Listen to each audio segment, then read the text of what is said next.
Welcome to Modern Farm Business Podcast. This podcast is designed to help the farm leader bring their business to the next level. We'll cover everything from leadership and finance to strategy and planning. I'm your host, Dean Hefta. Joining me today to share his perspective on the business of farming is Max Armstrong. In case you don't recognize his name, he's one of the most highly regarded agricultural journalists in America. His broadcasts have been seen and heard by millions of farmers, ranchers, and consumers for nearly 30 years. Max is currently the director of broadcasting for Farm Progress Companies and co-host and co-founder of the national farm television show This Week in Agribusiness, where Max is seen weekly on nearly 200 local television stations coast to coast. He has a host of awards all the way from the Oscar in Agriculture to the highest civilian honor given by the governor of Indiana. A graduate of Purdue, Max is proud of his Indiana roots, having grown up on a farm in southern Indiana. He keeps close ties with agriculture, and you might see him in a parade with his 1953 Farmall Super H, the tractor he learned to drive as a boy. Max, welcome to the program. Dean, it's a privilege to be on with you. Thanks for thinking of me. Yeah, your career has been all about asking questions, so I thought it'd be interesting to have you on the other side of the table and hear your perspective on the world of farm business and ag media. And let's set the stage. What do you see your mission as a farm broadcaster?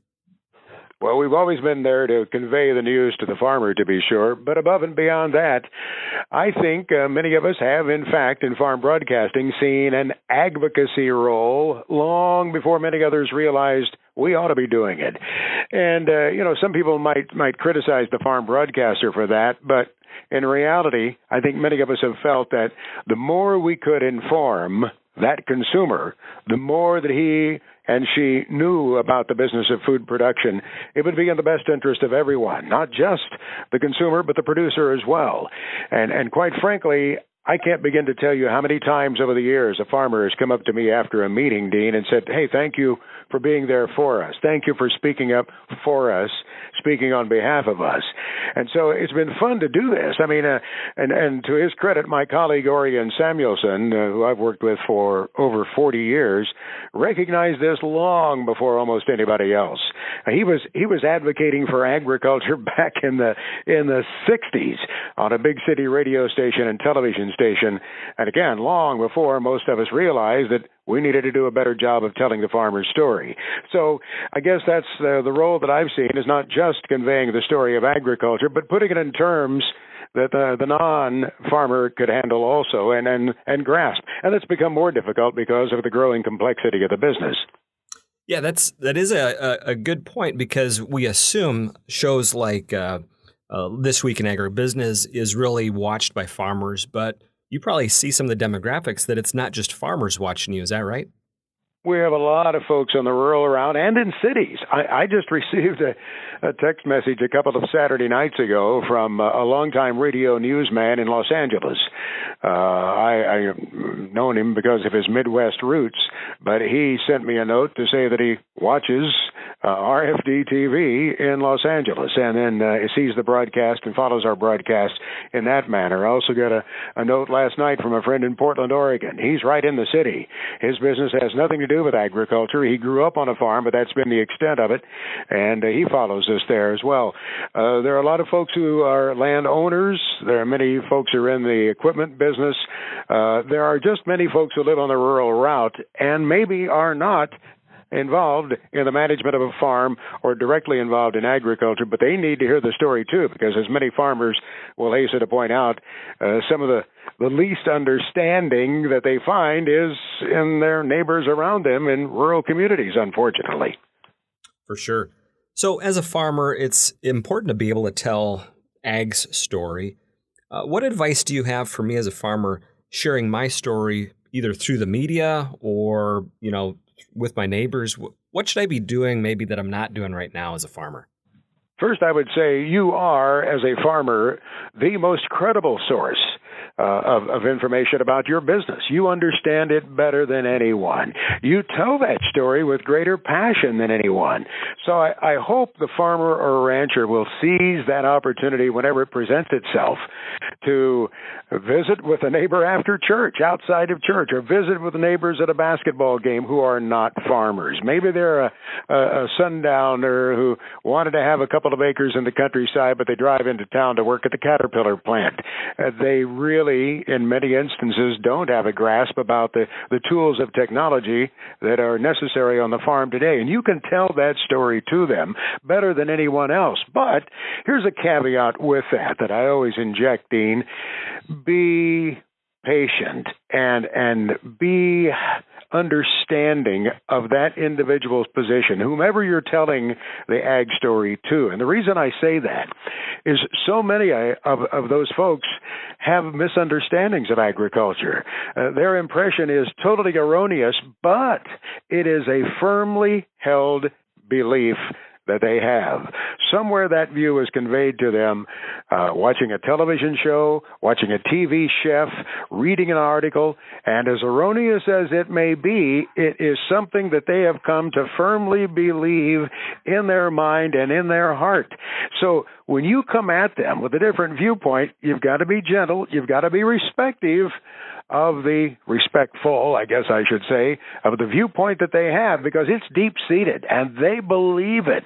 And you need to be gentle and say, well, there's another side to the story. And in actuality, there's some research to support the fact that this view that you hold that is so widely held may not hold up in science. Let me just share with you this other view. You may not change their mind. You may not totally turn them around, but it's my belief that you can plant the seed, at least, from a credible source, that maybe what they've been hearing over the years is not accurate. Great point. And maybe the goal isn't to convince them against their will, but just share what you understand firsthand because of the level of credibility that we have. And, research shows that the farmer is one of the most credible sources, bar none, in America. And that means a lot. And sharing that firsthand passion and understanding that you have without trying to convince them against their will might be some help here in building a bridge of understanding.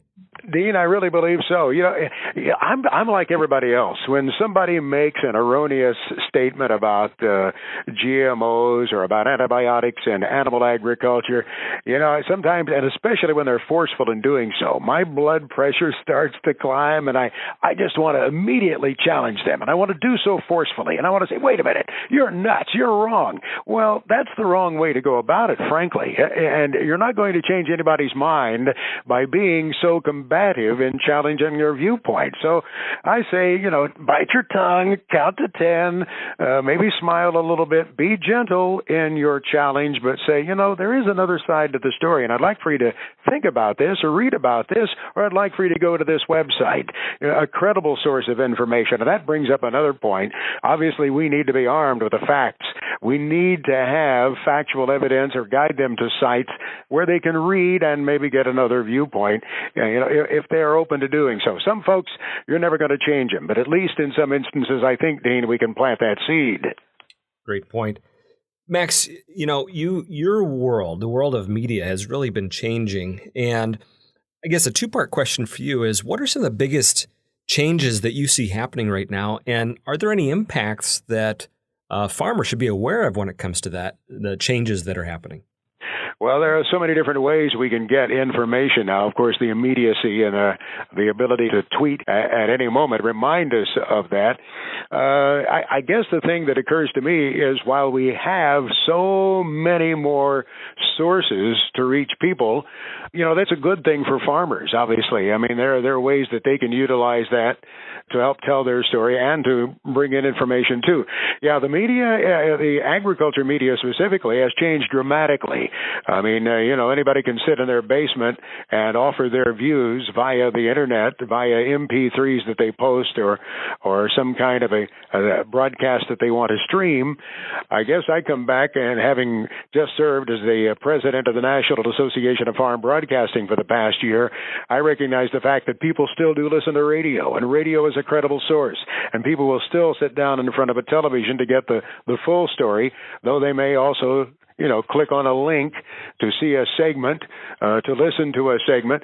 I think the credibility of the source is more important than ever. Yes, there's so many avenues, so many ways to get a message, but I think people will realize after they go down the wrong path and they find that, wait a minute, this is misinformation, or I've been misled. You don't get a second chance in many instances. So the credibility of the person conveying that message is absolutely essential. And I think that's one place where the veteran farm broadcaster, the veteran agriculture journalist, these people who have proven themselves to be accurate in serving the farm industry will long be respected and followed, whatever avenue they may be pursuing to get that information out there. With the quantity of information out there right now, there's just so much. How do I... maybe there's some things you can give me as a farmer or business person. How do I sort the wheat from the chaff so I don't get bogged down in just all of this distraction? Well, I think you'll learn. I mean, I think you'll find when there's something that you read that isn't just so, or it's let's say, and I guide many farmers to Twitter, not to tweet, but to follow people on Twitter. And you ask for a show of hands among veteran farmers at a meeting, and you'll see how few are actually involved, either as a purveyor of information or as a contact point on Twitter or receiving information on Twitter. And I say, set that thing up just so you can read and follow key people, because so many key market analysts, so many key farm journalists are on there, so many key farm organizations are tweeting, and I'll tell a farmer, go on there under an assumed name. Call yourself Joe Blow, and if you want to, put a location of a town 50 miles away, but just follow. Be one of those in the weeds followers, if you will, of good sources of information. And I think you'll learn people that you want to follow, let's say after the release of a crop report. On the 10th of August, when that report comes out at 12 noon Eastern Time, you will see certain economists that you might follow, certain agriculture analysts, certain market advisors. You can set those up and just follow them and see what they weigh in with after the release of that report. There will be some whose information you realize later was absolutely totally off the mark.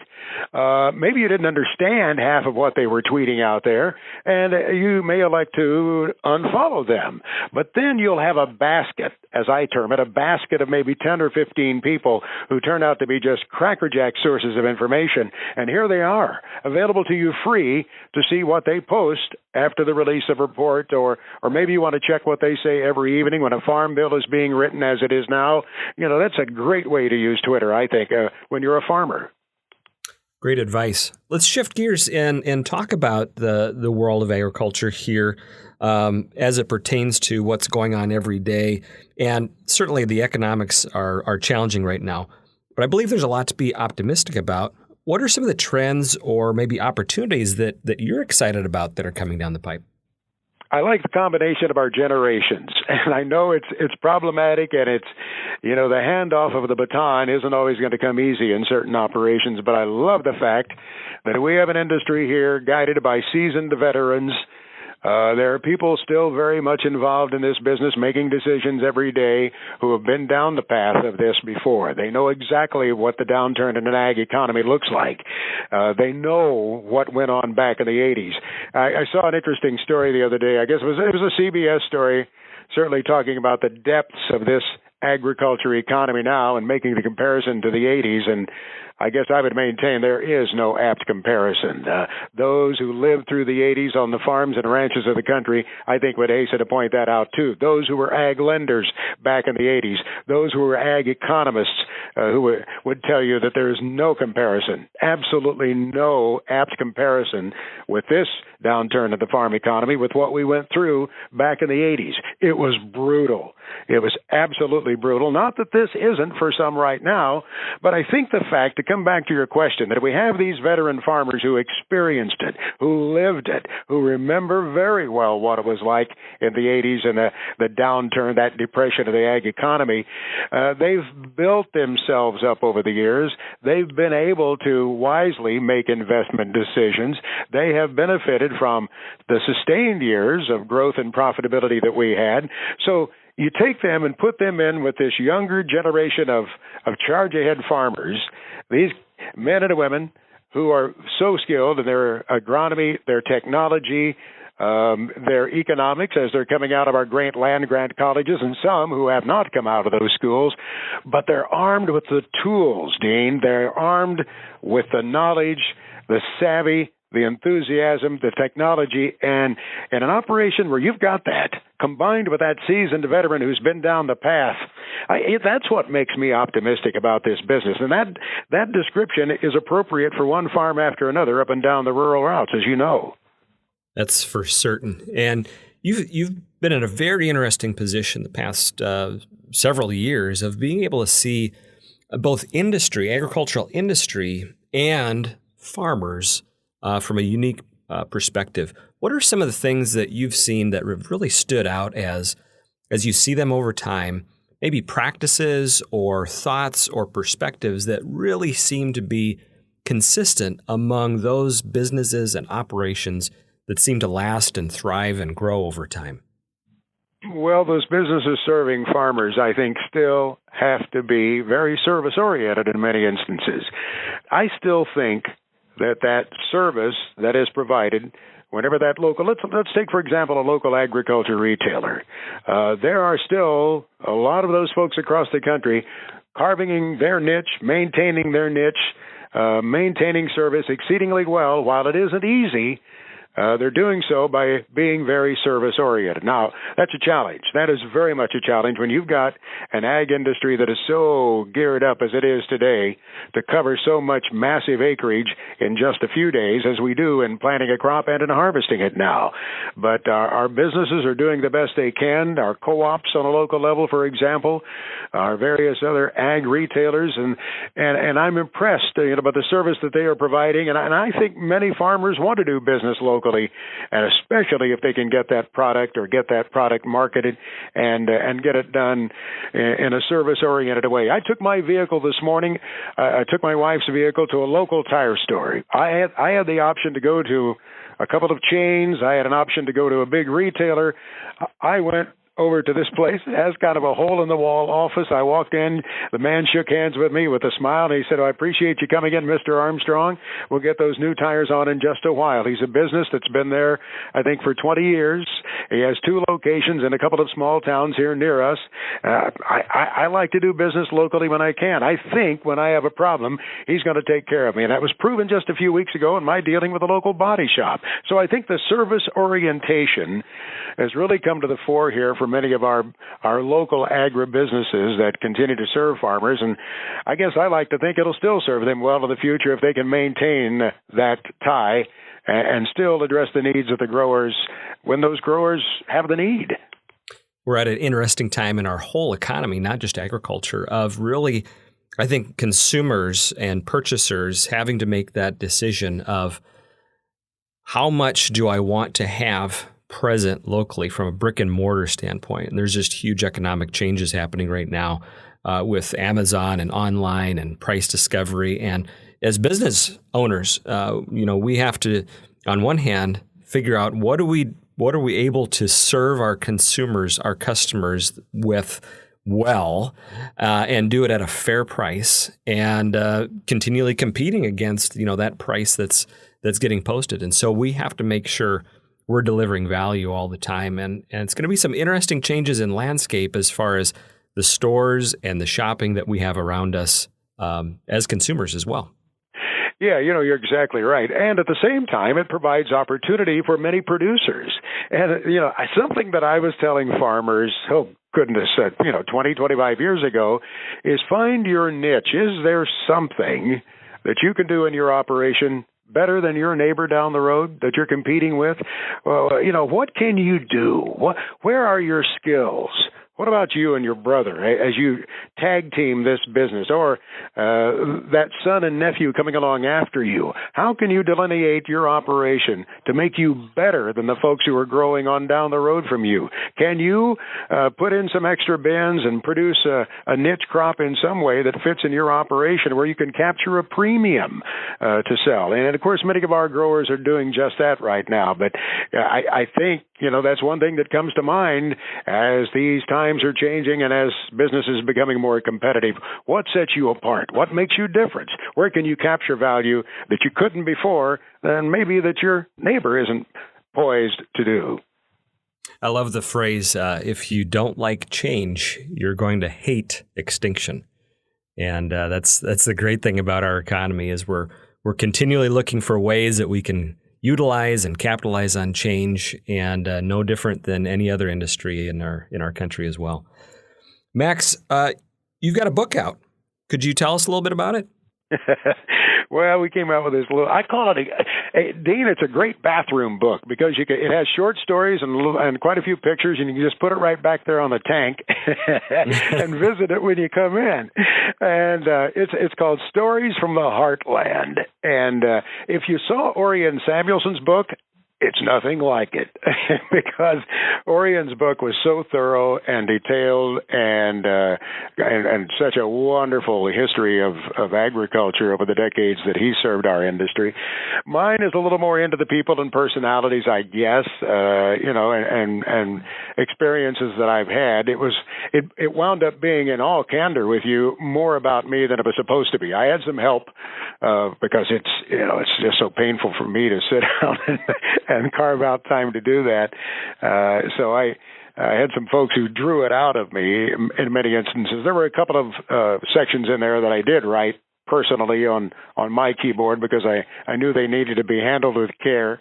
But Stories from the Heartland, is what it's called. It's a small read, quick read. One State Farm Bureau president in the Southeast told me he took it on a plane with him on a trip, and he said he kept after it when he got back home, and he really enjoyed it. So I guess, the thing that I have enjoyed so much about it, and this kind of surprised me a little bit, Dean, there were so many people who were contemporaries of myself. I'm 65 now, and there were so many men and women who said to me, your upbringing, your life, to some extent, mirrored ours. And I guess I'd never really thought about that we had something very much in common growing up, and I share some of those experiences of growing up on the farm and how I got into the broadcasting business and great people that I've met and inspirational people that I've crossed paths with, too, over my career. So, yeah, Stories from the Heartland. I think you can get it, it's available at maxarmstrongbook.com, and I think maybe Amazon still has it. I'm not sure, but just maxarmstrongbook.com if you're so inclined to get one of those. Excellent. Any parting thoughts for us as we wrap up here, Max? Just what a privilege it is to be on with you, Dean. And I guess that's one thing that truly comes to mind. And I would also add about that little book. I have called it many times in referring to it my book of Thanksgiving, and it really is. I have been so abundantly blessed, and I hope if somebody reads that book, they can feel that, they can sense that. So blessed to be a part of such a great industry. Starting even before that, to have such great parents. And I talk with so many people these days who tell me the same thing, that, they were so blessed for the start in life they got, to have the mom and dad that they had, and to be brought up the way that they were in the community, the small town that they were, and in my case, in the church family where I was raised. And, to get that start and then to have the opportunity to be on the radio talking to folks all across the country about this business that is so crucial. I call it America's most essential industry. I say that and mean it. We mean that because, we really believe that. And to be able to do what I've done over all these years, I'm just very, very thankful. And I can't say that enough. I've always been a person of gratitude, and I guess I will be to the day I die. Wonderful. Joining me today has been farm broadcaster Max Armstrong. Max, thank you so much for taking the time to share your insights and thoughts with me and listeners of this broadcast. Well, I feel fortunate to be on the other end of being interviewed by a great interviewer. You've done a very nice job in asking those tough questions, and I'm not sure I did such a superb job in answering, but thank you for having me on with you, Dean. It was great to hear from you and great to connect.